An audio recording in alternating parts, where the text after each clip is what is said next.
I'd like to call to order the Maple Run Unified School District Board of Directors meeting for November 5th, 2025. We are located at St. Albans City School in the library. First item on the agenda is the agenda review. I would like to move 10A, 10B, 10C, and 10D to after 9C, so that we can have the executive session be at the end of the meeting. Any objections? Hearing none, we're going to accept the agenda as revised. Please join me for a pledge of allegiance to the flag. Pledge allegiance to the flag of the United States of America and to the republic for which it stands, one nation, under God, indivisible, with liberty and justice for all. Thank you all. So we have planned a community forum for tonight from 6 to 7. The plan is to break up in table groups with members of the board and leadership together with the public and gather input on the FY27 budget process. I'm told there's not a lot of public here. Who's here from the public? Oh, great, thank you. Thank you. So, how should we handle this? Well, I was thinking with like seeing who's here, Say what? that we make, and we kind of did this, we didn't get the tables totally set, so we could probably get 2 sets of tables together, break up board members and administrators and our public into the 2 groups. Okay, I'm gonna show the PowerPoint that we've done for context setting on the budget first, good. and then there's some questions I'm gonna point to everyone to have a discussion about. I'm gonna ask one of the administrators to try to gather whatever discussion there is. It's not minutes, just big topics on the chart paper.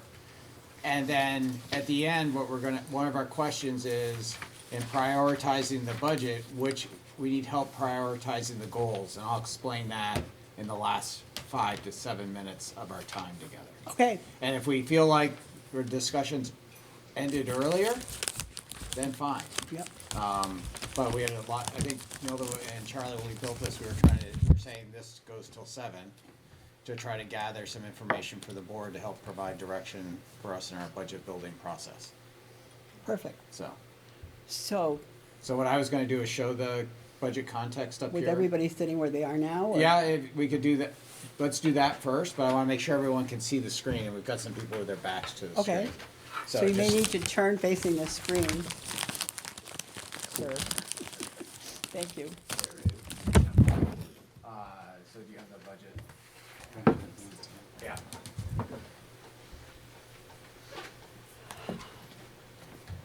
So as we're bringing that up,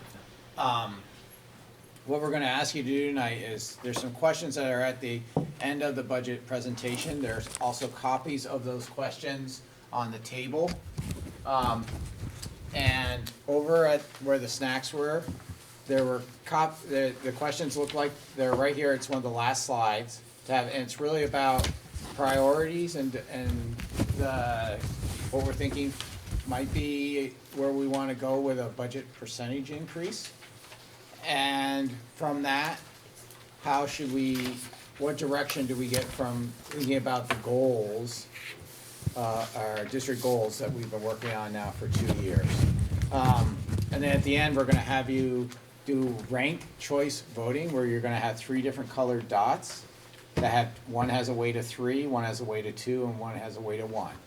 And you could put all those dots in one place, or you could spread them across multiple goals, but you have 3 votes, and one has the greatest amount. That will help us know, we'll give an indication, we'll look at that afterwards, okay? That's a group.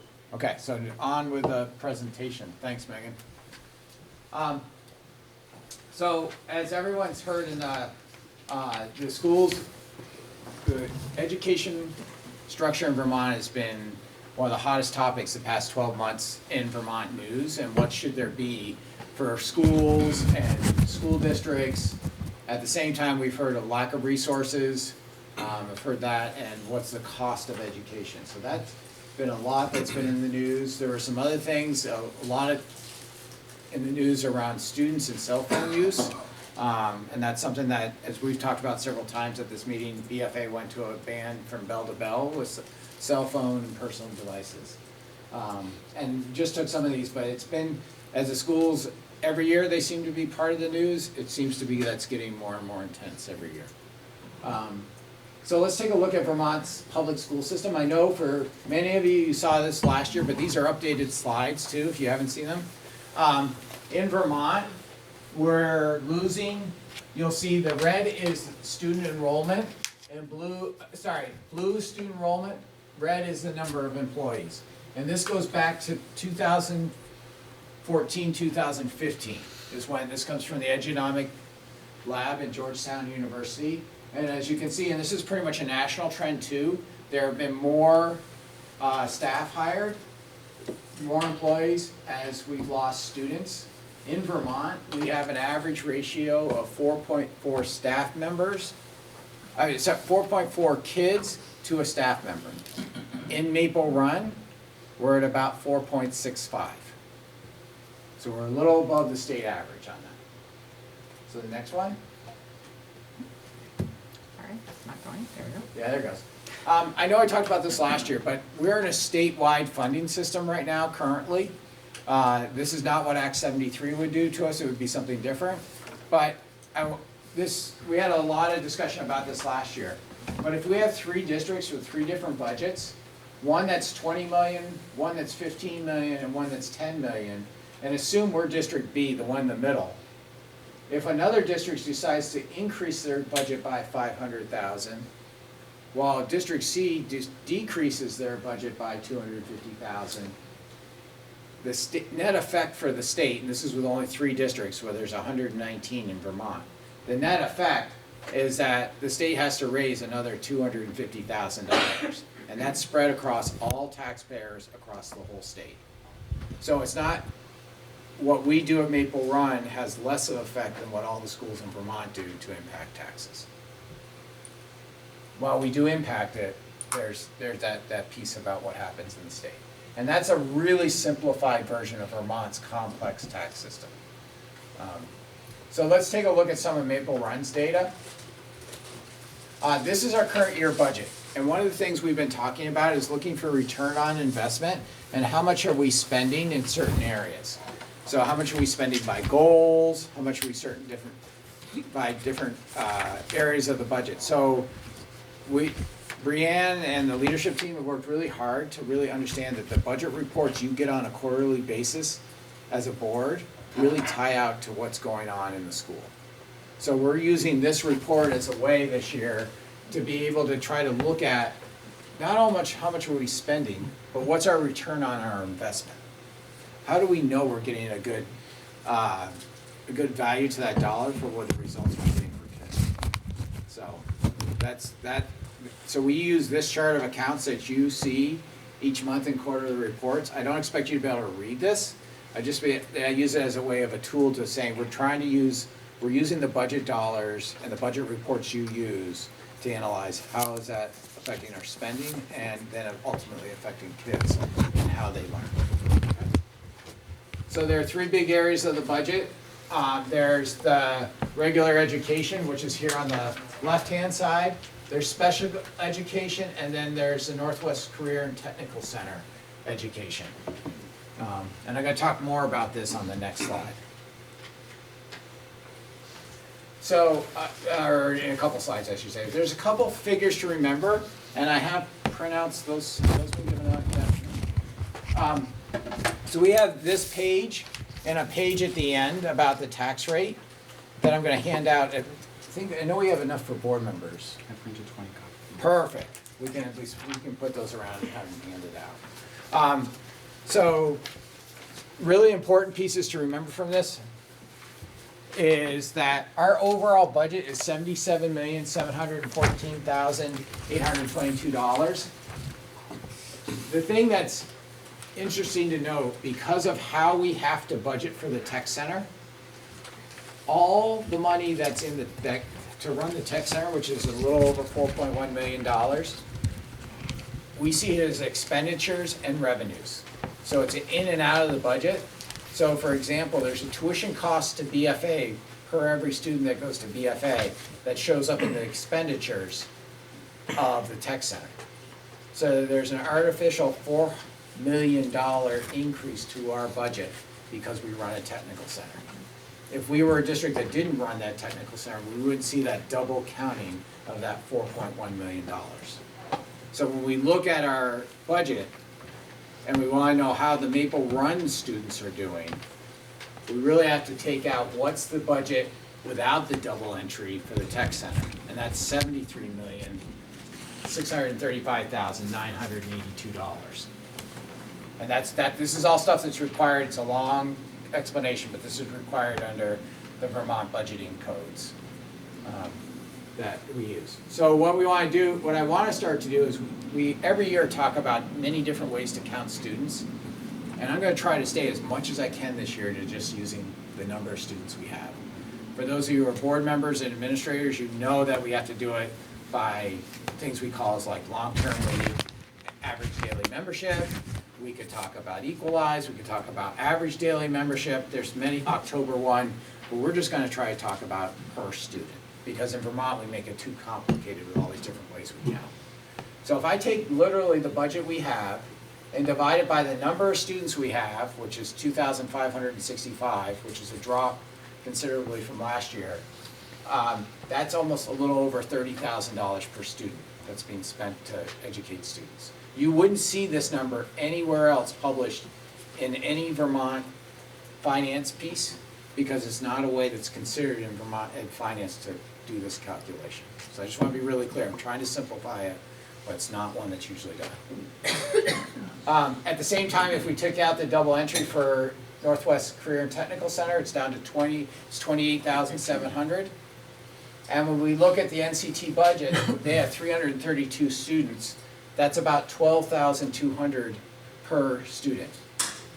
I think we charge around 14,000 per student in tuition. The other figure to remember is our tax rate this year before CLA, because CLA makes it complex, even though for taxpayers that's all they see is the afterword, is $1.23. And that's our educational tax rate. And the amount of expenditures to change the tax rate a penny is $465,000.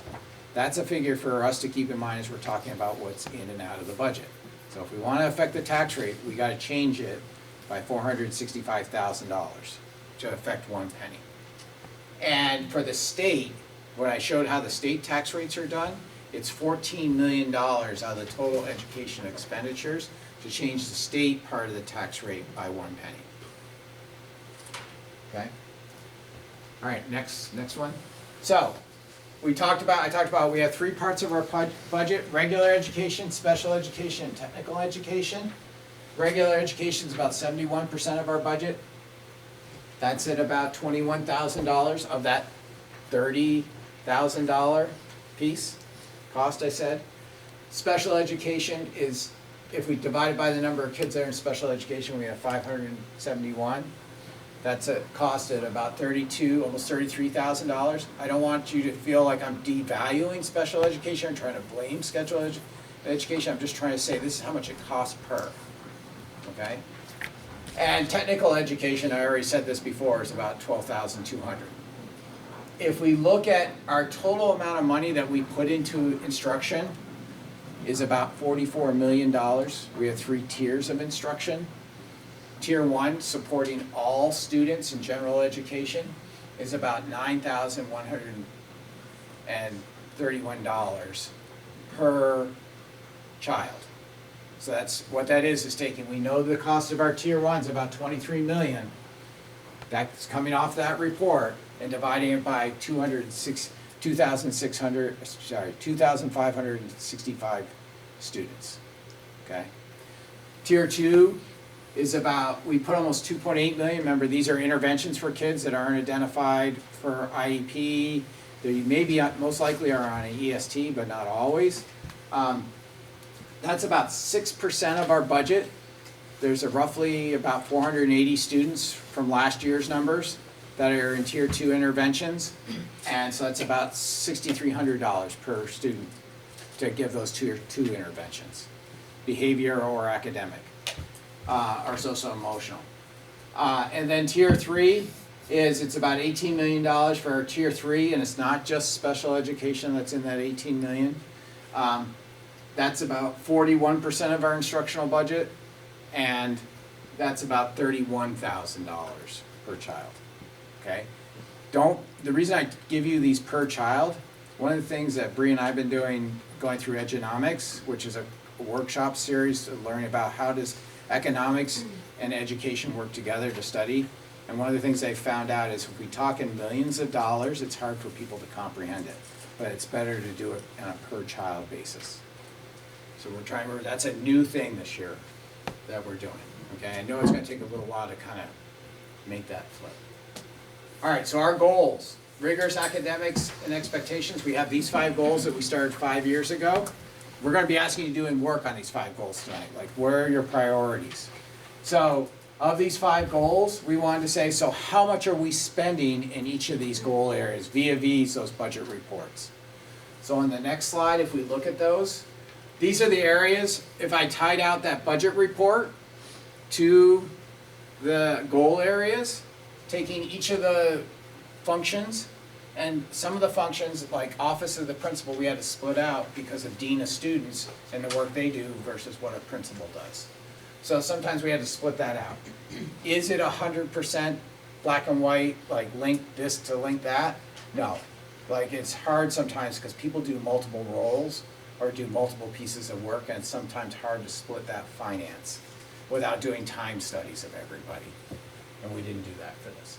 But these are the areas you can kind of see to the 5 goals, where it is on where they are on our budget. So if we go to the next slide, what you would see is that for rigorous academic expectations, I said we spend about $44 million on that goal. For constant policies to address bias and behavior, it's about $1.6 million. And then you can see all this is divided by that total number of students of 2,565 students. Okay? For support services for students and families, we have about $5.5 million in that, which is about a little over $2,000 per student. It was really hard to look at community engagement because when we do community engagement, everyone does community engagement. Whether it's a teacher doing it at parent conferences or open house, principals being here tonight or doing their work when they have open houses, working with the community, informing whether it's a big celebration. The same with the community education and action on inclusion. That's part of everyone's job. It's hard to really pull that out and put a number to it. And then the general operations, and in this area, things like, it doesn't matter how many kids we have, unless we have a huge shift in enrollment, we're gonna have to still take care of these buildings. We're still gonna have to plow the parking lots. We're still gonna have to heat the place. We're still probably gonna have the same amount of custodial services, because that's not done on a per kid, that's done on square footage. So we tried to put all of that into that general operations, okay? And that's about $10,000 of the total cost. When I go back and look at this again, like what percentage of the budget are each of these goal areas? You can see the percentages and then how it affects that $1.23 tax rate. Okay? All right, next, so let's just sum it up. So the next question is, are our investments paying off? Are we actually getting to improve learning for students and student outcomes? So you've seen this, board members and administrators, you've worked with this, but this is our success dashboard of, we present 3 times a year to you, how are our students doing? You can see, I kind of put this up here more as just that peek, not to go over it all, but my colleagues present to you. It was Megan and Alexis here in the fall with Kelsey and some of her staff, and about the success measures from this past spring. So you'll see that work up there, but the next slide is really what's that look like for the past 4 years. If you remember, behaviors last year was a negative 16% because we really changed how we track behavior. We started to do it on a more fine-grained tooth. I've also reported to the board that we've seen behavior instances dropping. And when I look at last year's data, this doesn't include this academic year, we already went from a negative 16 to a minus 3. So the behavior is improving. So this is going all the way back for 3 years, from 2021 to 25. You can also see we are having huge gains in other areas in attendance and SEL being our biggest, and literacy being next to that, especially on local assessments. We've had a 20% gain in students' literacy rates. So and this is, for those who may not be familiar with SIDE, this is students on grade level expectations. So we're really increasing really quickly on that, and I'll be talking about that later in my superintendent's report. We're starting to get recognized for this work. So I see those as positive pieces. I would note to you, you'll see the state literacy and the state math lag the local, and that's what, well, in the math it doesn't, it's reversed right now, but they're close. We expect that lag to be there. I was actually talking to one of the state assessment people yesterday, and they would expect too that the state assessments will not change as fast as the local assessments. So, next slide. I showed you earlier that graph from Edunomics about staffing and students. So this is the Maple Run version, starting since we were merged in fiscal year 2018. And you can see that from this year, I showed you this graph last year. This past year with a budget that we passed that had a 2% increase, that affected our staff. You can see how we're down in staff. We're down to 554 employees. At the same time, we've lost about 66 students across the district. And you can see that in those 2 years. And those are current numbers up there right now. And why doesn't that say 2,565?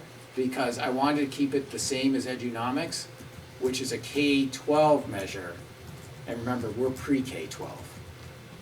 Okay, so that difference in numbers are the pre-K students. Okay. Also, we wanted to look at how's our staff allocated compared to the county and to the state by teachers, support services, paraprofessionals, student services, and leadership. So you'll see, like, we have a higher percentage of teachers than the state does, but we're below the national average in our overall staffing percentage. We have a greater number of paraprofessionals than either our percentage of paraprofessionals than either our other districts in the county, or in the state or in the U.S. But you'll see in our leadership, we're below both those percentages. So it's when you say what's the difference between support services and student services, the student services tend to be, and it gets a little gray here, especially with behavioral support positions. The student services tend to be more the nurses, librarians, interventionists, and the student services and the support services are more the behavioral staff, OTs, PTs, and it's all based off a state of Vermont definitions. It's confusing, and if it were me, I would do it a different way, but it's not kind of how it's done. The next one is a comparison of leadership and how do we compare to the state and national. And this was done last year. There aren't updated numbers on the nation right now. We've all heard about what's happened to the Department of Education, so we can't get data out of the Department of Education right now. So we're having to run everything on last year's numbers. So we've looked at what does the superintendent officials compare to the percentage in our district compared to the state and national. Same with instructional coordinators, principals, assistant principals, and district administrative support staff, which a lot of that is a lot of this piece has to do with some of the core central office staffing positions, but also has to do with some of our behavioral piece, which the board had asked us to develop that behavioral student support, mental health, social services. So that's what that shows there. You can still see we're below the national average though on that. We're above the state. Next slide. So what's our budget change been compared to the consumer price index? So the consumer price index is this yellow line right here. This red line is what's the budgeted salaries for all staff. We had quite a bit of separation, but we're coming closer to the consumer price index. And then the budget, change in the budget, last year we had that 2%, so you can see how we were trending upward, and now we flattened out on what our overall budget change is. And that top line is benefits. And we've talked a bunch in here with everyone about the benefits cost. We've gotten to the place where benefits are 14% of our budget, just for health benefits alone. And the cost of and Bree, I think I'm right on this, the most used plan is a Gold CHP family plan. Yes. Correct? Yeah. So that costs almost $47,000 for that plan. It costs the district $38,000, $9,000 to the individual. So most of our a majority of our folks are on that type of a plan. It's a very expensive plan. And that is, those insurance rates are negotiated at the state level for all schools. We can't impact that from here. And this is paid by the taxpayers. It's paid by the taxpayers. Premiums. The premiums, that $38,000 is paid by the taxpayers. Well, I would pick the best plan too. So, yeah. Next slide. So I wanted to talk about, and there's on the handout that I'm giving you, on the back, there'll be a summary table of all these impacts on taxes, but there's many things that are impacting taxes this year. So I kind of wanted to talk about how they're going to impact. The state last year put $125 million from the general fund into the education fund to lower the tax impact. If that's not done this year, that will have, that $125 million will have to be made up. There's ways to make it up. Either don't have the budgets come up in the schools or raise taxes. And so if that were something to be made up here, that would be almost 9 cents on the tax rate. If we had to keep the same amount of spending level, the taxes would have to come up 9 cents. If the legislature and the governor don't decide to put in one-time money. So putting in that one-time money has that effect. It's about $4.1 million in our expenditure. Next thing, I've been telling you about how we've been losing students this year. It's a really anomaly for Maple Run. We've been very, very stable, haven't been losing kids, and this year we are estimating we're losing about 66 students. So that will affect us and what we'll get from the state for money, which would be, if I take what our spending per pupil was $15,033 and multiply that by half that 66 because it's a 2-year average, it's gonna basically have about a $500,000 effect on our expenditures, or a 1.6 cents increase, or we have to decrease by that $500,000 in expenditures. So when I give you the tax rate, that's what's if we wanted to keep the expenditures the same, or I give you the expenditures and you could say, well, that's what we could decrease it so we have net zero effect on the taxes. The next thing that's affecting us is the loss of federal dollars. We've heard about, we're estimating the best we can from losing federal dollars coming from Washington DC. We're one of the districts in Vermont. We're one of the higher, we're probably in the highest 10 out of 53 districts, and the amount of federal dollars we get a lot comparatively. We're estimating almost about a $500,000 reduction, or 1.1 cents on the tax rate. When will you get an answer on that? From the feds? From the feds? Yeah. We probably won't get that till probably June or July of next year. School's out, Yeah, that's the way our system works. We usually don't have any guarantee on those. We used to, but the way things have been going for DC. Isn't the state gonna run the education department now instead of the feds? I don't know. Right now it's really localized in Vermont. Yeah. The next one is what we know about our personnel costs. We're negotiating with teachers. And this is one place where the messenger kind of twisted us a little bit. So I wanna be really clear. 1% change in teacher salaries equals about $409,000 or 0.5%. I'm not saying the salaries will be at 1%, I'm just telling you what 1% change in teacher salaries as we go into negotiation will have about 409 or about a 0.5% increase on the budget for every 1% of salaries. We have a settled contract with the education support personnel, and that's at 4% for next year, and that's about $247,000 or 0.3% on the budget. And for non-union, it's about, for every 1%, because we settle on that at the end of the year, for every 1% in salaries, it's about $53,000. It's not that much, or about 0.07% of the budget. So if we can go to the next one. Healthcare, we just got the estimate that that's at 7.4% increase for next year for cost. I talked about earlier, CDHP Gold is our highest usage plan. It's about $47,000, 38 paid by the employer. We're estimating almost a $700,000 increase, which is about a penny and a half on the tax rate.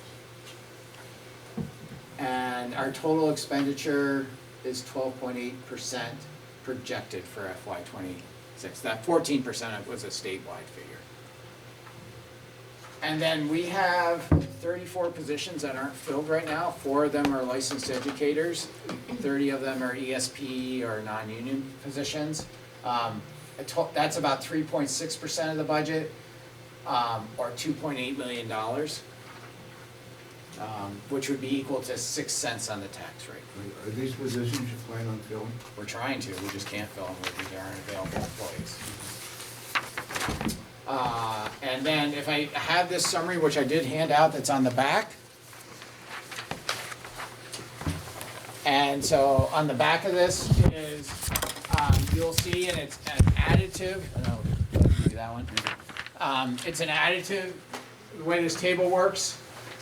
At the total impact without these unfilled positions, okay, so without the red, is $6.5 million, or almost a 7% increase to the budget, or 14 cents on the tax rate. So I didn't subtract the unfilled positions, I'm really clear on that. I just wanted to tell you what the total potential was. One of the things Nilda and Charlie were talking about as we prepped for the meeting tonight is that you can almost see this, if you added up the percentages or added out the tax impact or the dollars, it's gonna hit those totals on the bottom. You know, and that line, so let me give you an example. The state buy down of taxes is $4.1 million, or 4.34%.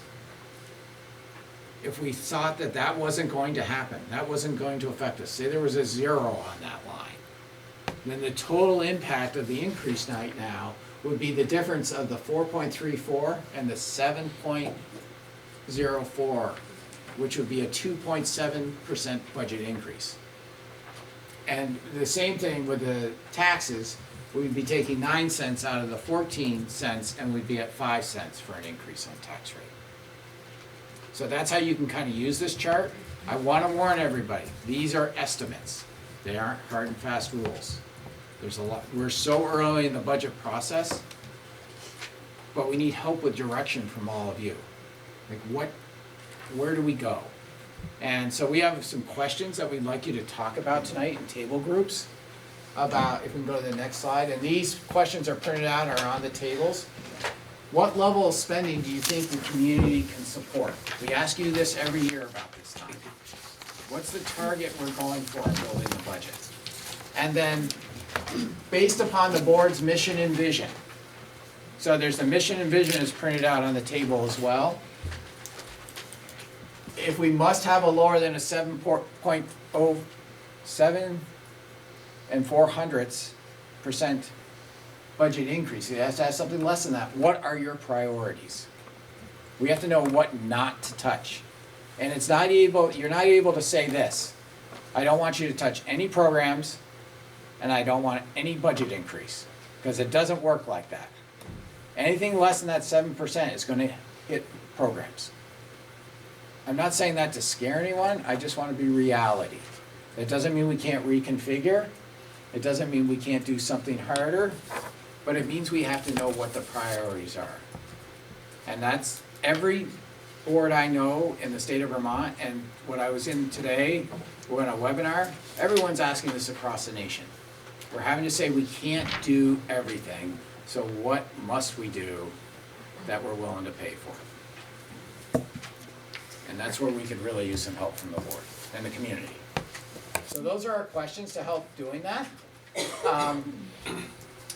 And the last one is, are there any structural changes across, because Charlie asked a question back in September of the board about looking at structural changes between schools. And I'll say what I read from the board was, don't do anything in that area. Across schools. That was the message I received. You didn't take a vote on it, you didn't take action, I just read the table.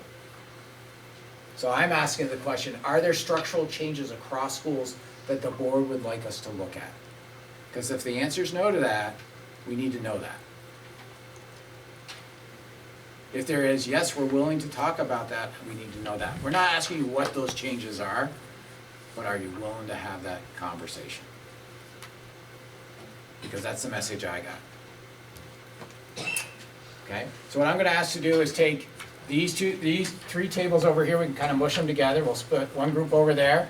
We'll have one group around Hilda and Jack here with these three tables. Ask people to split up, talk about these questions, talk about what you heard, give some feedback. I'm gonna ask an administrator to use a piece of chart paper and just try to gather some of the conversation, just enough so we have it. It's not a minutes, it's just, and then I'll let you all do that for about 20 minutes, and then I'm gonna ask you to do a task for us.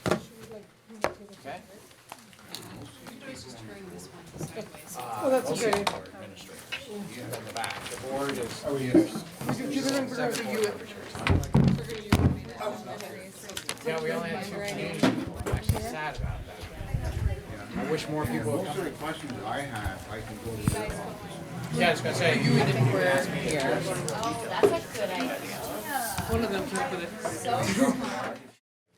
Okay, I'm gonna continue with our meeting. So we're up to item 5 on the agenda, which is the visitor section of our agenda. Are there any visitors here that wish to address the board? Stand up, wave your hand. No? Are there any members, any members that are remote that wish to address the board? Those No? are employees. So I guess there's, we're not having a visitor section tonight. Thanks. We'll keep going. Next item is the consent agenda. We have minutes, we have media packet and the annual work plan. Is there any reason to pull anything else out and discuss it? Hearing none, consent agenda is accepted without objection. Reports to the board, student board representative report. We have Jacoby and Marie. Who's first? I can go first. On Monday, we met with members of one of the other student leaderships at BFA to talk about how we could work collaboratively in our work with the middle schoolers. So who does what aspects of our work with the middle schoolers. So they'll work on the transition from 8th grade to 9th grade, and we'll work on building more leadership groups and opportunities within middle schoolers. So that was a good collaboration. Yeah, and something that's super exciting about that is we collected a lot of data on like the transition from middle school to high school and what kind of scares folks when they're coming in. And now we're able to bring that to a group that has a little bit more capacity for analyzing and actually implementing some change. So that's super positive. And another positive thing is that we're going to actually be able to get into the middle schools pretty shortly now that we have that meeting over with. And we've already been reached out by some folks from the middle schools who are excited and ready to connect, which is super exciting. And then also we're hoping this is like a preemptive thing, but we're hoping that maybe with City Schools Climate Change Committee, maybe connecting them with our new Climate Change Committee So just really trying to bridge some like connections and groups that are doing kind of like work within our district together, which is positive. Any questions for our student reps? Okay, thank you both. We're on up to old business, Vermont Education System Reform Status and Update. And we have Bill for that. Yeah, since the last time we had a meeting, the redistricting task force has been having public forums around the state. They had one in Winooski on the 28th, I believe it was. When I attended that, there were quite a few people there. They're doing a good job of collecting feedback on where they're at in the work, and it's really like, what changes would you like to see made, and what aspects of the current system would you say we must keep? So that was an interesting discussion, and then the last hour and a half was open up to public comment of 2 minutes per person, and it was they had more people than they had time. So they had a lot of that happening. There was a great showing from Chittenden County School Boards there, talking about how they viewed the different, there's 3 plans right now that are being worked on. One, and I told you this last time, but there's the CT region, which cuts down to 13 districts. There's one that's a BOCES model, which would still keep supervised school districts, but have a BOCES that would do a lot of the business functions in special ed in the 5 district areas. But and then there's another one that they're currently building that's around this idea of building regional high schools that would be centered around high schools. Don't know where it's gonna go. Still, that's a lot of work. They have 2 more meetings to go on it. The other piece that I wanted to update you on is I've been able to work with James Gregory, a representative from Fairfield, and I think he has some of Bakersfield maybe too, and scheduling the legislative reps. And so I just emailed my colleagues today. The legislators came back to us and said they could meet on December 11th, which is a Thursday, to meet with the boards in a public session. So they're willing to do that. I know we were willing to sponsor it as Maple Run. I heard that from you as a board. So we're still gonna work on that. More details to be figured out, but that was when we could get the best representation of the Franklin County legislators. And they are really wanting to come and listen to where the boards are at, and to hear from this board and the other. I mean, I counted today, there's 7 boards in Franklin County, 7 districts, to hear from all the different district boards and where they're at. And really a good listening session for them. So I was pleased when I got that back, that they're like, no, we want to hear, where the boards are at. Not necessarily where the public's at, but where the boards are at. So, and open-minded to that. So, the other piece on that is the graduation standards I talked to you last meeting about. I went yesterday to Polly left, but Polly and I were part of a team, and there were 5 of us that went down from the district to the state strategic planning work. There were probably over 200 people at Killington for that, and we were listening to the graduation standards, and we were able to give a little bit of input. It's really on what I would call a very traditional high school model. And I would be as bold to say what I saw there was what I graduated in 1985 under.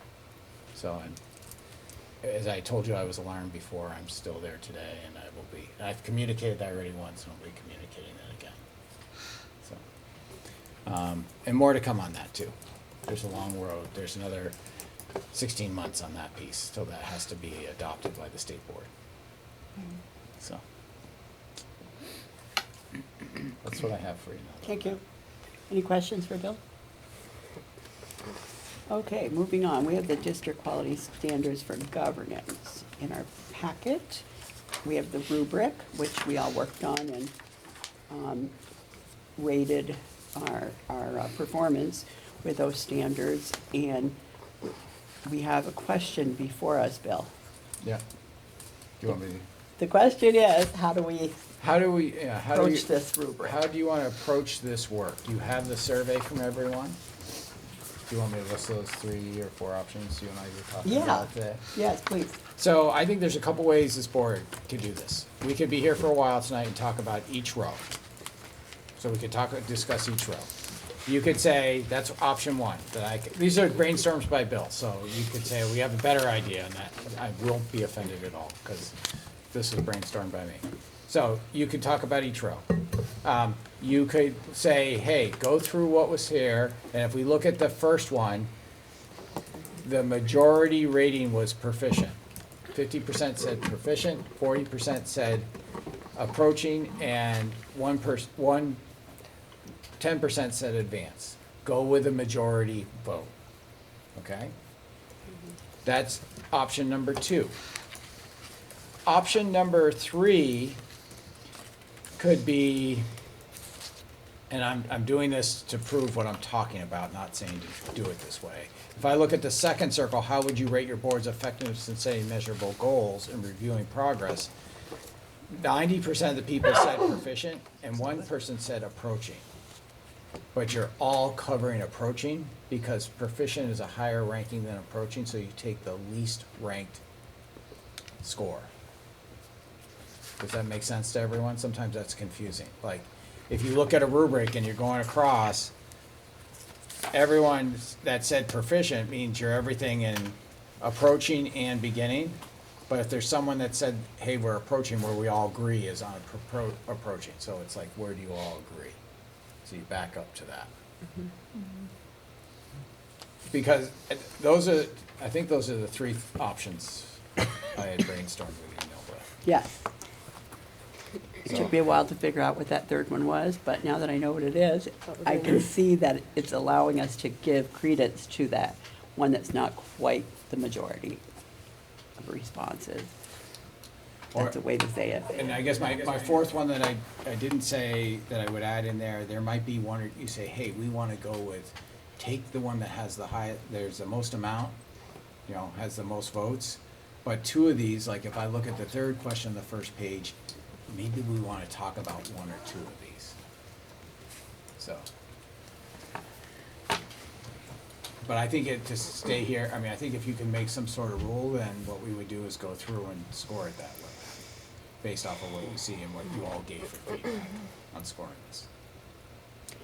So administration would give a final score, and it would be submitted by We have to get them in by November 21st. November 21st. Anybody have any opinions on how we should approach it? Or any other ideas? I think the majority works for me.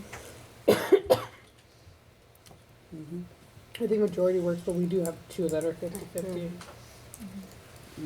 Talk about those.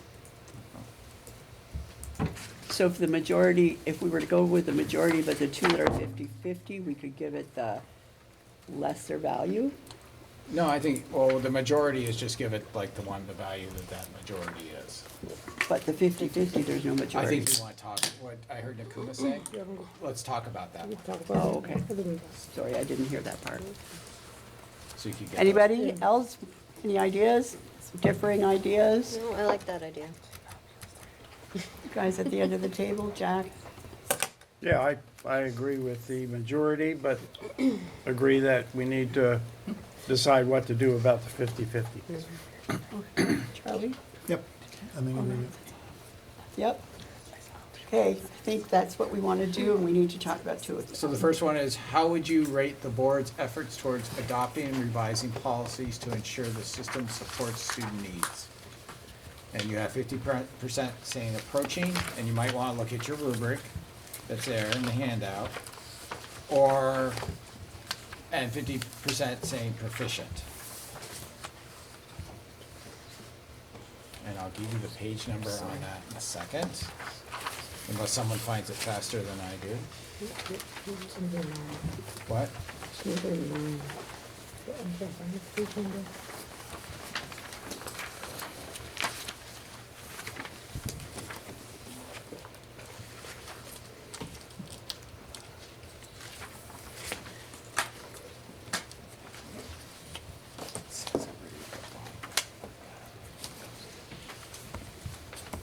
Is it the one on page 10 of the rubrics? We're looking right now. The page numbers are it starts at page 15 of 29. Marie, do you see it on the bottom? Oh, It's yes, at 24 of 29. 24 of 29, okay, Thank you. thanks.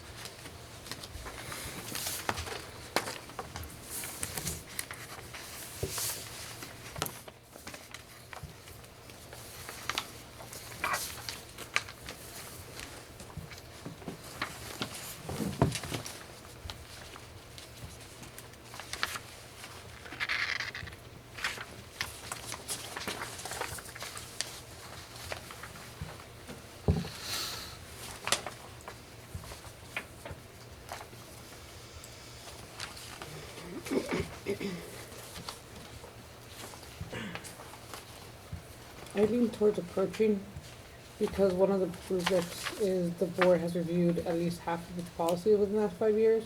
And proficient is that we're doing all of them, but we currently have a subcommittee for policies. So I think we're more in the approaching aspect. Everybody next year will be a proficient, but I think that's what kept me on the approaching. Me too. Yeah, that's what kept me on approaching because we haven't finished all our policies yet.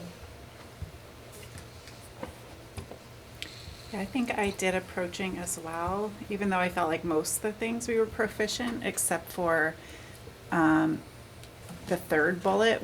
When we didn't go through it with an equity lens when we revised the policies. I felt like we were missing that piece. Yeah. So that's good. We agree on approaching all? I see either Yeah. nods or Yep. I'm hearing thumbs or, okay. nods. Okay. Okay. I'm gonna write that right on my little handout here. And the next one that you were 50-50 on was, how would you rate the degree at which the board ensures its members are aware of the conditions in its negotiated agreements and contracts? And that was 50% approaching, 50% proficient. That's page 26. Page 26. Thank you, Puma.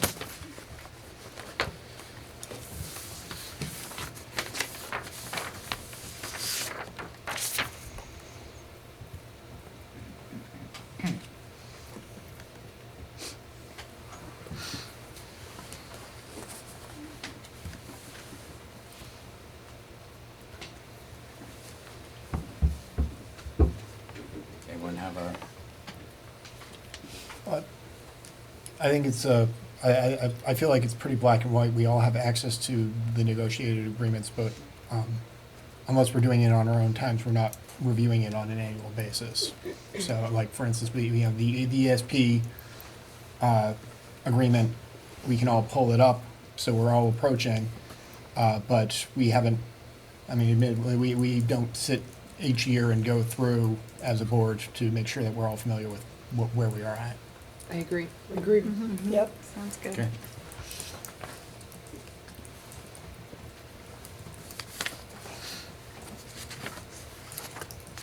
And I think too, like both of those questions were very subjective to who was answering and who was on which committee. Right. Which is why that makes sense, that they Yeah. came out that way.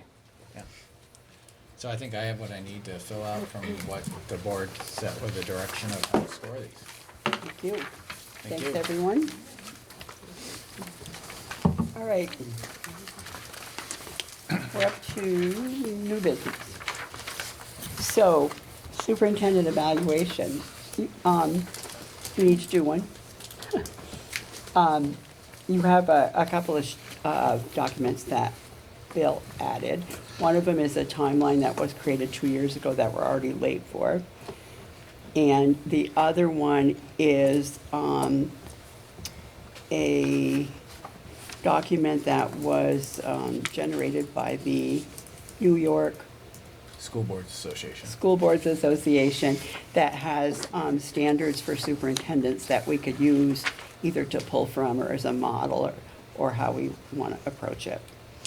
I asked to have this on the agenda just so we keep it on the radar, we don't lose it, because we tend to lose this particular subject item, and Bill and I don't like that, especially Bill. I in total agreement with you. Yeah. Yeah. So, I don't know if you guys got a chance to look at the New York form. It covers quite a bit of stuff, and obviously, we're also going to evaluate, Bill, related to the district goals, because the district goals are your goals. So progress toward those goals, and then we can talk about any specific things, and also review Bill's goals that he had written into his, you had written those into your something.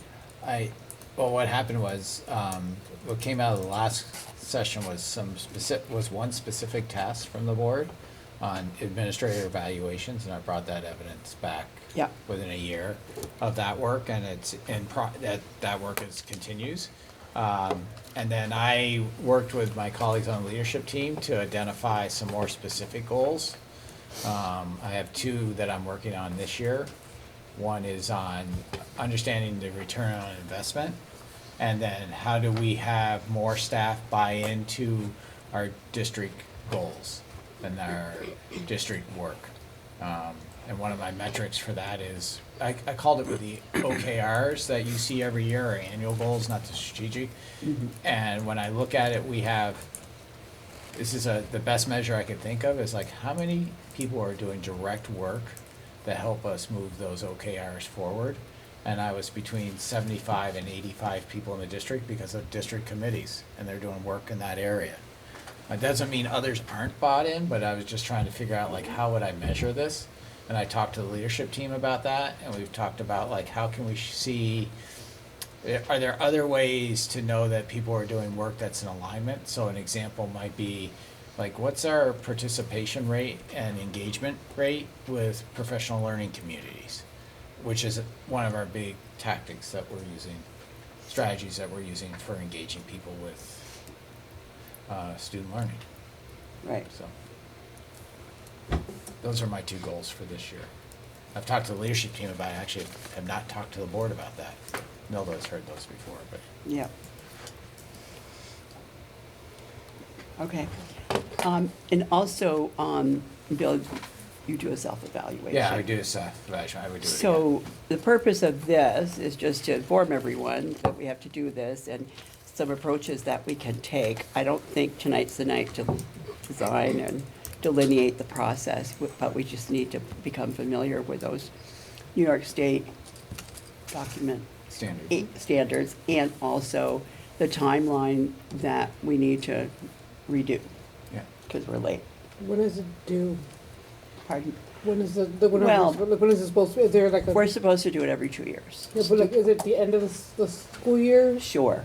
Okay. Cool. I just wonder if there's like a time, like, you know, some I like places you have a that. certain. After the first week of March, Um, maybe? Yeah. I think we try to do it earlier than that, Yeah.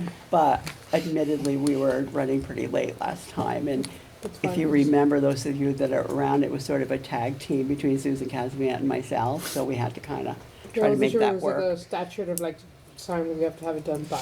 So there's a couple of things that I could inform you on that. In the governance standards, it asks, proficient is evaluating the superintendent annually, but it doesn't say what that evaluation is. I believe, like, for any administrator to get feedback Right. is important continuously, but like a formal evaluation is probably every 2 years. Right. That doesn't mean you don't get consistent feedback and know how you're doing. The other piece is that in my contract, I call for at least one full evaluation during the terms of my contract, and we're in the second year of a 3-year contract right now. And then the last part I would say is just when you look at best practices by schools and districts for hiring a superintendent, having a clear exchange about the goals that are set for the district in an evaluation that's done by the board. And I think the first one that I would say that's really approached that was this past year in April in the retreat, when the board sat down and took a couple meetings to process that data and say, where is the district right now? And what's been the growth points, and what are the areas that we need to keep, Right. we need to focus on. And so I think that's part of it as well, because Nilda and I talked about this like, what are my goals? My goals are ultimately the district's goals. I have professional goals for myself, I just told you those, but really it's about moving those district goals forward. Right. Yes. So, if everyone's in agreement to what I've said, as far as, familiarize yourself with what we have in the packet related to this, and then we'll design a sort of a timeline on how to approach this. Now, one of the key things, Bill talked about getting feedback, and that when you look at those quality standards, it talks about once a year, there should never, and anybody that has a job should get this anyway, there should never be something that comes up in your evaluation that you're not aware of, right? It should have been something that was either discussed with you or was set up for you, or et cetera. So there shouldn't be, oh, and you forgot to, it can't be like that. So I think, the ongoing work, and I'm not really being very eloquent here, but my point is just to get this on the radar, Yeah. ultimately. And Becky she's away right now, she'll be back at the next meeting. Yeah. She was a resource for the board last time. Right. I'm appropriately not part of the. Yes. I do my self-evaluation, then we talk, but I'm not part of the Right. running the instruments or gathering Right. the data. She would Right. be your support for all So that. the board, will have obviously input, and last time, clunky is the only word I can think of it. It was a little clunky for us, and part of it was the fact that there's two of us doing it, and part of it was we weren't very good at doing it, I don't think. You helped us with process, and that was helpful. Yeah. And if this was a process, I'm sure Becky could draft a calendar and all that. Right. So, there's that. Next item is core budget assumptions.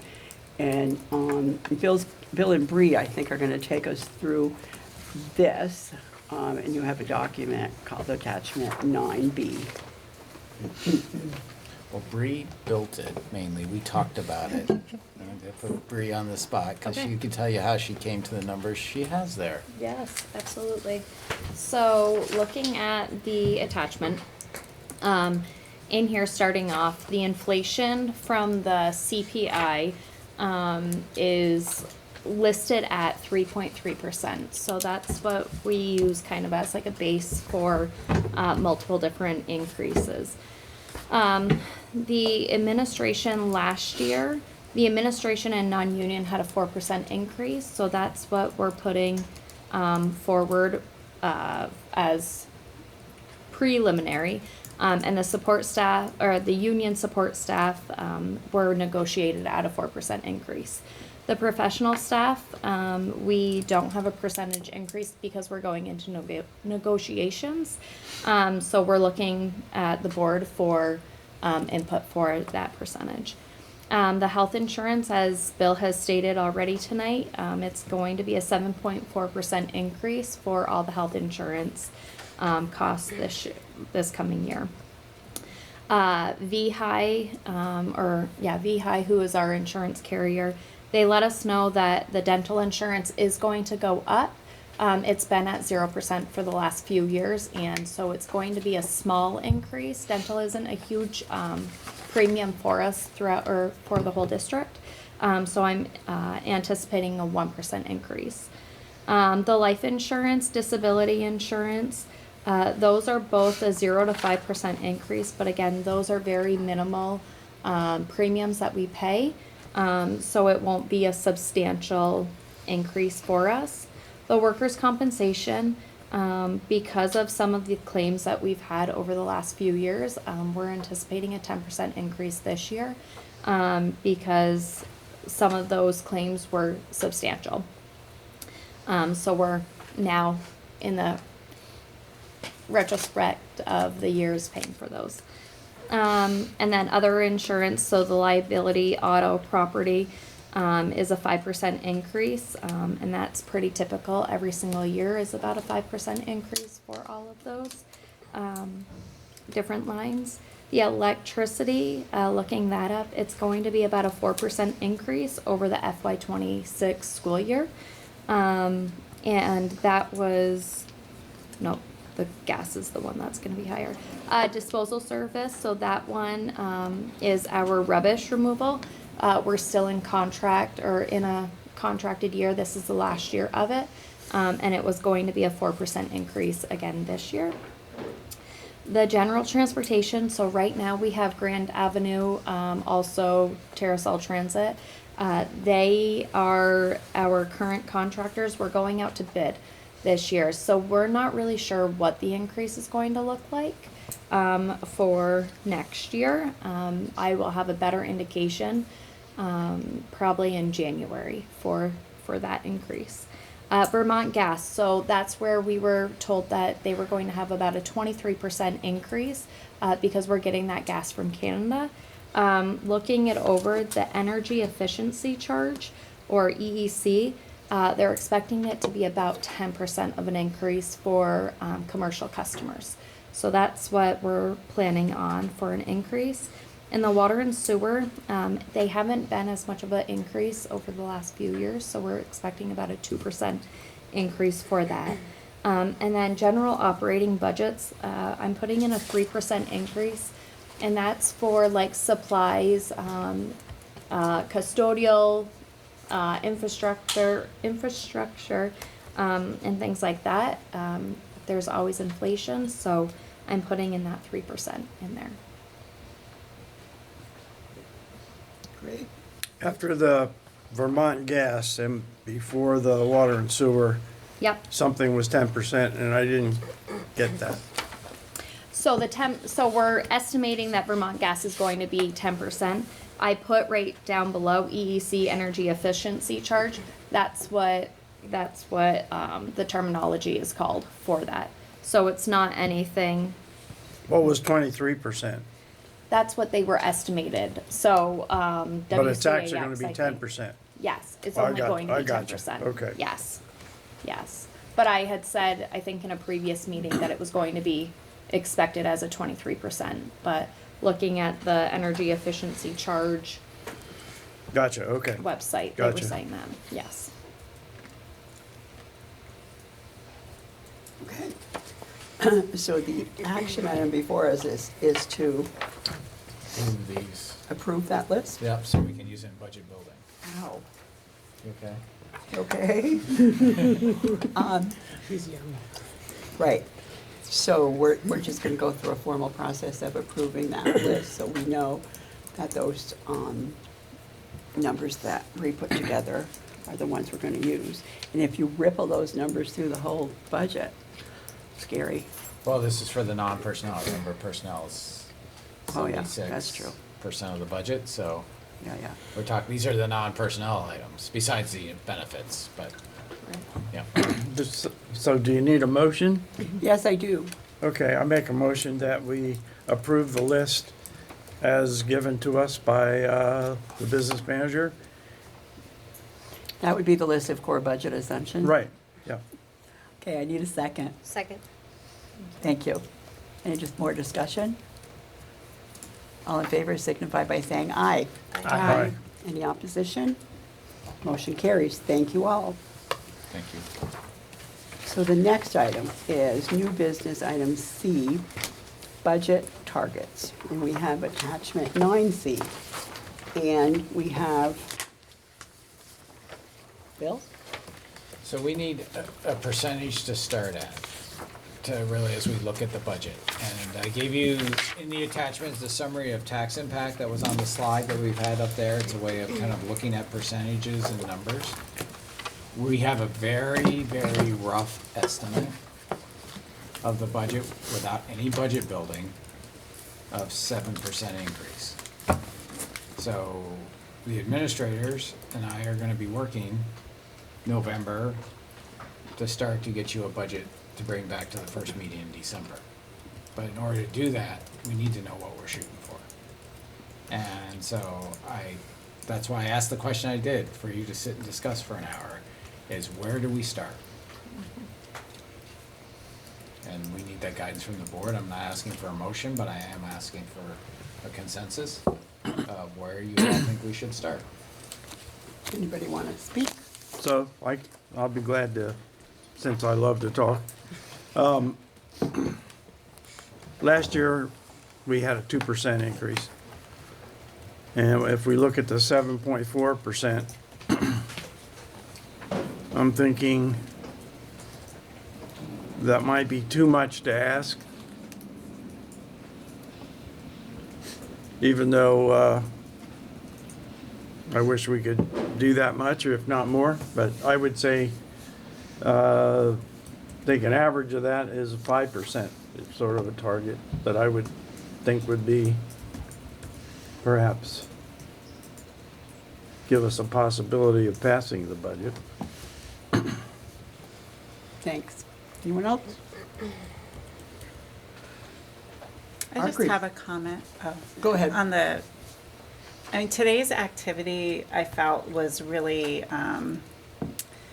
like theoretical. It's not very concrete, and I think we need like more of a breakdown. Like if we were to cut a program, what would that look like? Like I feel like this isn't going to speak to the community to make them understand And what I we're understand looking that. at. I understand that they need that concreteness.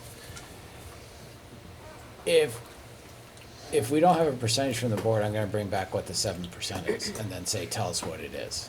Because then we'll go judge, based on the priority of the goals, what we can do the most of with a certain level of budget. Without, it's a chicken and egg piece. It's that, Yeah. you kinda need to know, like, where are we shooting for? But if you look at the voting, everybody, not everybody, but there's a lot on rigorous academics, Yeah. which I think everybody agrees on, but Yeah.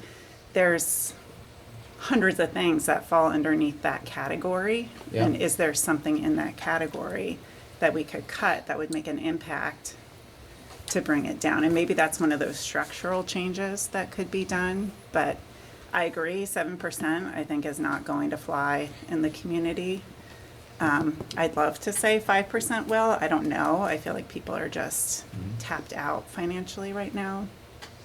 Can we do what we did last time where we had 3 different models? That would be was really helpful for us last time. I know it was a lot on your plate, and that's why I'm asking. Yeah, no, that's a good question. I actually anticipated that question. Last year, we were able to tighten up the budget a lot. Bree did a great job of going through and looking, because we told you, budgeting before was done with estimates, where it was done from basically zero base this time. So we cut that, we were able to get ourselves down pretty quick. And so at 4%, to me, 4 and 7 are two very different numbers. And then to say, okay, we'll start giving you models of what that looks like and what type of programs we're talking about. But from 7, I don't know where to go. I need some guidance in like, do we think 5%? Let me just say it this way, and I don't want to take off of Jack, so I'll do it a different way. If we said, hey, 7%, no way. We think our best shot is at 4%. Go build a 4% budget and then tell us what we lose there and then what other opportunities. But I need something to start from. So I can help with my administrative colleagues when we sit around and do the work to say, all right, do we have an inventive way of trying to do, maybe we can do 90% of the work with a different type of structure. We can get 90% of what we were delivering before instead of having to cut and get to 70% of what we were doing before within a program. But without that, to say for us to go do that without that direction, I don't think it's fair to the administration, to my colleagues, to say, what's the target we're going for? Just for that initial piece. And I agree back, Jess, when you say, we need to know what the concreteness of it is that we're not going to have. And that's our work to go do. But I need to start somewhere. And if this board said start with a level service budget, we'd start with a level service budget. But then we'd be back to, so where do we want to cut, if we need to cut? Bill, with the unfilled positions, what percentage does that subtract from the 7.4 if they just weren't filled? I mean, we've gone September, October, November, or we're not all the way through November, but we're into November, with those unfilled, and somehow the bricks haven't fallen out of the buildings or anything, so I realize that's tough, but what does that do to the 7.4%? I'm sorry to get your answer, Jack, I just need to grab the presentation. Can I speak for a sec? Yeah, go ahead. So it's 3.6%, Jack. A couple of things I do want to point out though is like the 6 custodian maintenance positions that we have, that's estimated as if they Yeah, I weren't have filled that. at all this year. Yeah, thanks. Some of these positions were filled part of the year already so far, and they're now just open. So this is just what's unfilled right now. So, you know, we have spent some of that 2.8 million. Definitely not a substantial amount of that, but some of those custodians were there, and we had a couple of behavior interventionists that were filling those roles, but have since left. So. And I can tell you, like, I know one I approved yesterday for a custodian that we're just hiring today. Woo! So, I mean, Dean, we need some of those positions. I would tell you, we do not have a maintenance, we usually have 3 maintenance techs in this district, we have 1 right now. That's gonna put our buildings at risk, because either we have to now contract out for more expensive technicians to come in, or we go without doing the maintenance that needs to be done. So, I mean, and I'm not saying that not to put pressure not to do it. I'm just trying to be realistic about the information. We were in the same place last year when the board said, cut these positions. We cut some of those positions, but some of those that were on the cut list, we went and hired for, but we cut other positions instead. And that's, I mean, I know you know this, Jack, 'cause Yeah, you sat in my chair, so. I'm just bringing that up Yeah. as, for discussion, Right. like as ideas. Yeah. My thought is to make it a 10% increase, but, you know, that's how I believe. We need to do more for kids, but we need to be realistic, so. So, my preference is lower than Jack's 5%.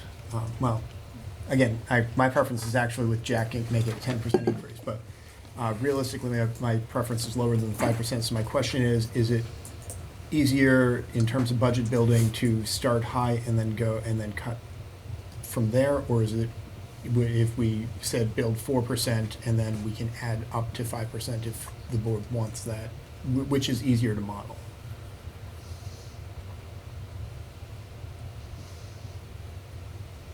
I don't think there's much of a difference. I think it's easier to, I mean, last year what we did was we said, this is the budget you said to build, tell us by percentages, or, you know, what it would take to get down there, and we just did that. And we prioritized that as we were doing the cuts. So I think it's actually, when talking that out, I think it's easier to say, this is what we want, here's what further cuts will do. So, yeah, I thought that was kind of what Nakuma suggested, and I might have misunderstood it. I thought you said that would be difficult to do. No, I'm Well, I saying, asked for 3 separate models. three separate models, Yeah. and I'm not saying no to that, what I'm saying is I need a place to start that's, I'm just kind of sitting where you and Jack are, like, I would love to have 10%. I don't see voters passing 7%. And I don't like to verbalize that, but I am gonna verbalize that, because I think we wanna start in a realistic place. If that's the situation, speaking for myself, I would like to do similar to what we did last year, do 5%, 4%, 3%, and see what we're losing with each percentage point. I agree with Charlie. Yeah, because doing the math, I was subtracting like the state buy-in tax, hopefully they don't put that in, or even the employees, it's about 4% without either one of those. I think 4% is a good place to start. It's a good medium point, and go from there, see what's getting cut, do we need to add, subtract at that point? I think 4% for me is a good place to start, and then go from there. Sounds good. Bill, is there a risk of, that the state may not put an amount into the ed fund, and that will make this discussion worse? Well, we're taking worst case scenario for this discussion, that there's no money put in from the state Okay. to take care of that one. Yeah, that's the how we question. get the 7%. If the state refund, if the state said we're gonna take out of the general fund or rainy day fund, 125 million, then we're right down to 2.7%. Oh, okay.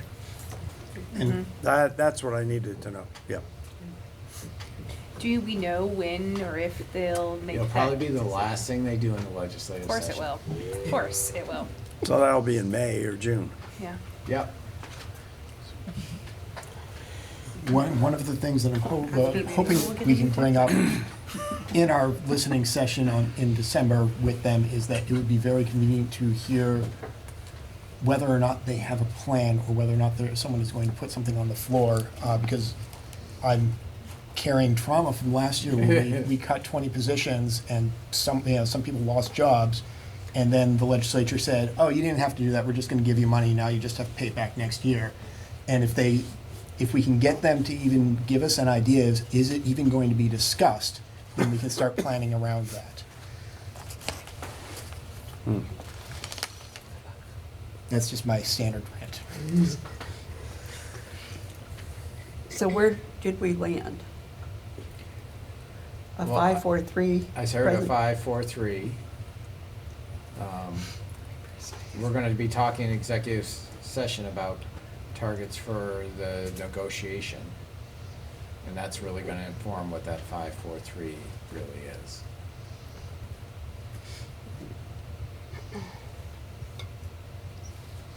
I think there would be a benefit to looking at 5-4-3 though, just to see, even though probably mathematically everybody can figure that out, but except me.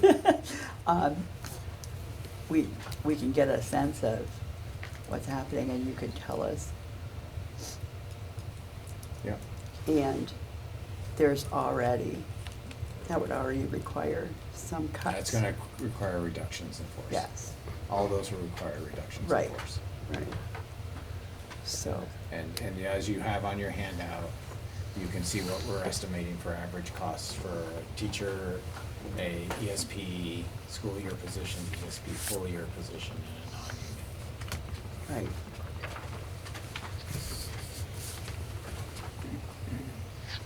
So is that the consensus on how we want to approach this for now? Yes, Any for me. nodding heads, nodding heads? Are you nodding? Okay, All right, I have what I need, thank you. okay, thank you. All right, so we're moving D and E. So we're going down to other business. And the items in other business are warrants. So the administration requested, let me do this differently. I make a motion to approve the warrants. Is there a second? Second. Thank you. Any discussion? All in favor signify by saying aye. Aye. Opposed? Abstention? Warrants are approved. Next item is superintendent report. So I thought we need some sunny day after that discussion. That's always a hard discussion.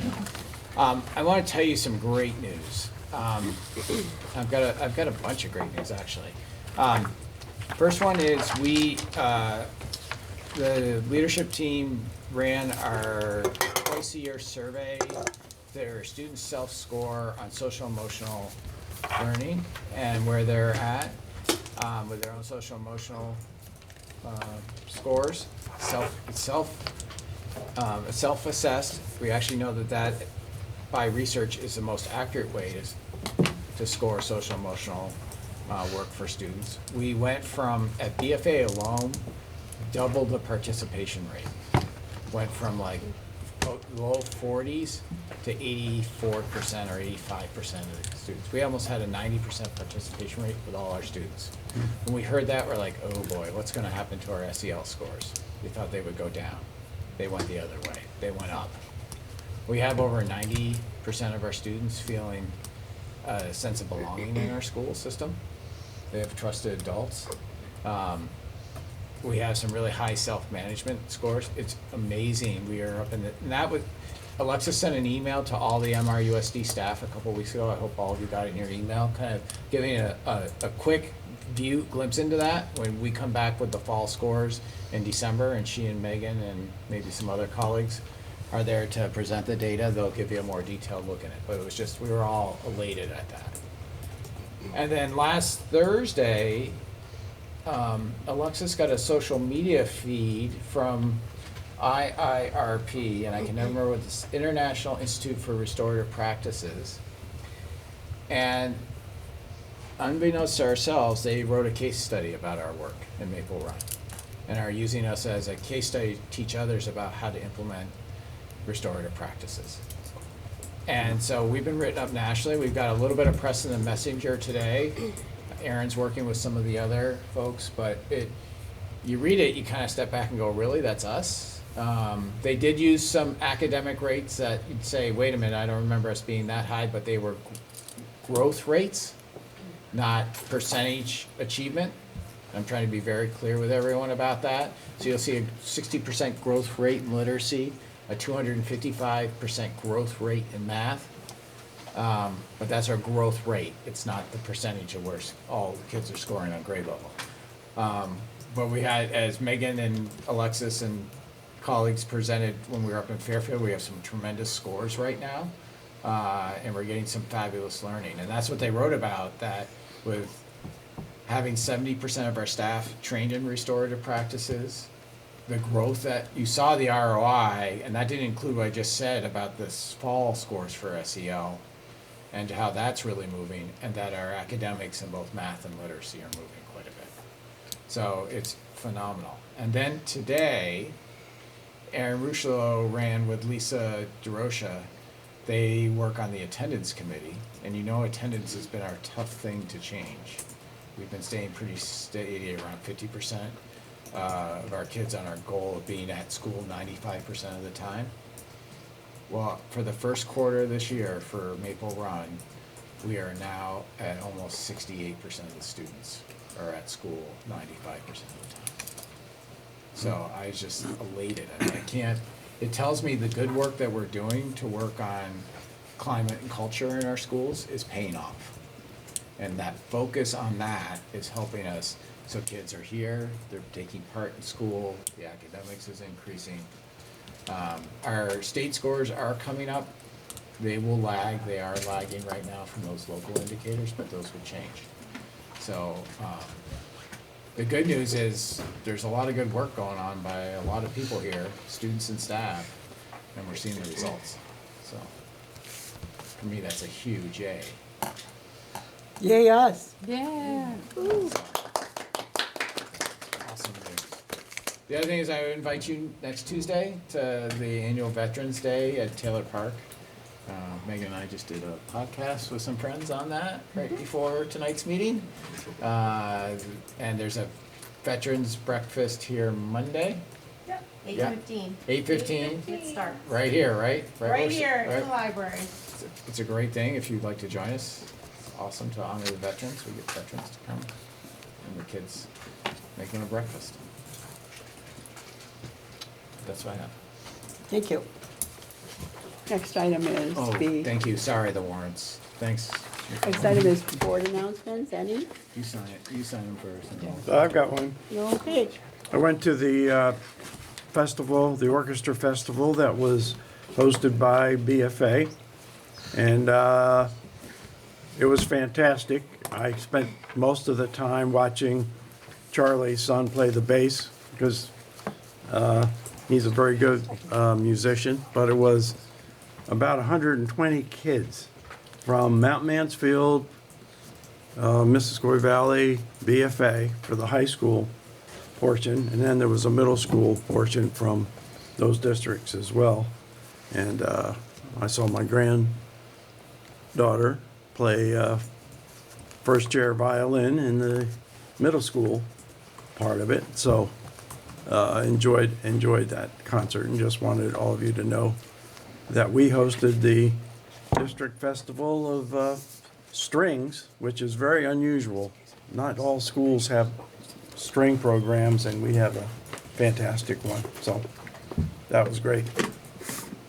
Thanks, Jack. Any other board announcements?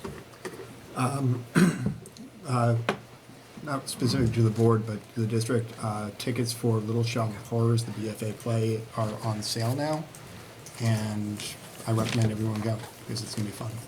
Well, that's great. Little show. Exactly. I've seen the plant. It's gonna be awesome. All right, well, thank you. And Jack, you could fill out one of those board observation and reflection forms as part of our process of making sure we're meeting our goals. Agenda items for future meeting, we have a date, sort of, Yeah. December 11th for our local representatives. And we do have to go into executive session. And if I can do this right, okay, I'm gonna move that we move item potential legal matters. Can I do them both together? I would suggest you do two separate motions, Okay. and then we can be in there. Okay, potential legal matters into executive session. Because we need to make a specific finding that premature public knowledge would clearly place the public body or person involved at a substantial disadvantage. Would someone second my motion? Second. Thank you. We're gonna call for a vote. All in favor of that motion signify by saying aye. Aye. Opposed? Abstentions? Okay, hearing none, motion carries. Now, I'm gonna make a motion to enter into executive session to discuss potential legal matters. And per 1 VSA 3:1 subsection 313A1. Will someone second that motion? I'll second. Thank you. All in favor? Aye. Any opposition? Motion carries. Okay. Next item is I also want to make a motion to move item professional staff negotiations into executive session per VSA subsection 313A1. After we make a specific finding that premature general knowledge, public knowledge would clearly place the public body or person involved at a substantial disadvantage. Would someone second that motion? Second. Thank you. Call for a vote, all in favor? Aye.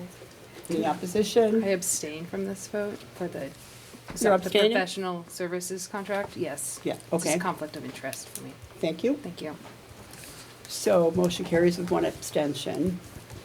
And then we need a motion to now enter into executive session to discuss item professional staff negotiations per 1 VSA subsection 313A1. Someone second that motion. Second. Okay. Call for a vote. All in favor? Aye. Thank you. Abstain. Any abstentions? Abstain. Okay, we have one abstention again. You are now, we're going to be in executive session in a couple of Yeah. minutes.